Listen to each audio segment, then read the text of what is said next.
Hello everyone, welcome to Sanmarga classes. ಬಹುಪದೋಕ್ತಿಗಳು ಅಧ್ಯಾಯದ 52ನೇ ಪ್ರಶ್ನೆಯನ್ನ ಗಮನಿಸಿ. ಅಪವರ್ತಿಸಿ 49a² plus 70ab plus 25b². So ಇಲ್ಲಿ ಕೊಟ್ಟಿರುವಂತಹ ಬಹುಪದೋಕ್ತಿಯನ್ನ ಗಮನಿಸಿದ್ರೆ, ಸೊ ಇದು x plus y the whole square ನಿತ್ಯ ಸಮೀಕರಣದ ರೂಪದಲ್ಲಿದೆ. ಸೊ ನೋಡಿ, x plus y the whole square is equal to ಏನ್ ಹೇಳಿ, x square plus 2xy plus y square. Okay, so ಇಲ್ಲಿ x square so is equal to 49a². ಯಾಕಂದ್ರೆ so ಇದನ್ನ ನಾವು 7a ದ ಹೋಲ್ ಸ್ಕ್ವೇರ್ ಅಂತ ಬರ್ಕೊಳ್ಬಹುದು. So 70ab, so ಅದಕ್ಕಿಂತ ಮೊದಲು 25b². So ಇದು ವೈ ಸ್ಕ್ವೇರ್ ರೂಪದಲ್ಲಿದೆ. 5b ಹೋಲ್ ಸ್ಕ್ವೇರ್, 25b² ಅನ್ನ ನಾವು 5b ಹೋಲ್ ಸ್ಕ್ವೇರ್ ಆಗಿ ಬರ್ಕೊಳ್ಬಹುದು.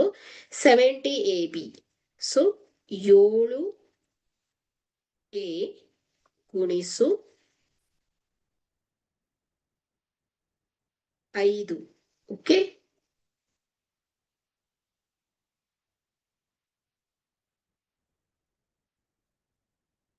ಗುಣಿಸು 2. ಓಕೆ, ಸೊ 2 ಗುಣಿಸು a ಗುಣಿಸು b. Okay, so 2 into a into b, X ಅಂತ ತಗೊಂಡಿದ್ದೇವಲ್ವಾ, ಸೊ ಎಕ್ಸ್ ಇಂಟು ವೈ ಅಂತ ತಗೊಳ್ಳೋಣ.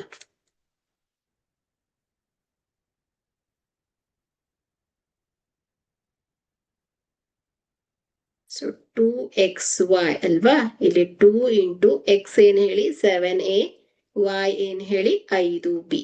ಸೊ ಏನಾಯ್ತಿದು, 7 2 14, 14 5 70ab ಆಗತ್ತೆ ಅಲ್ವಾ.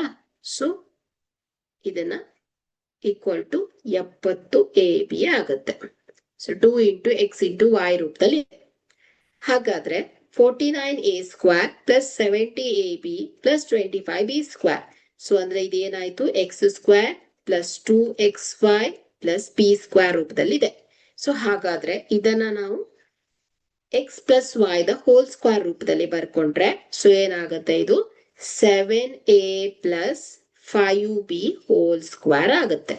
ಸೊ ಅಥವಾ 7a plus 5b into 7a plus 5b. Okay, thank you.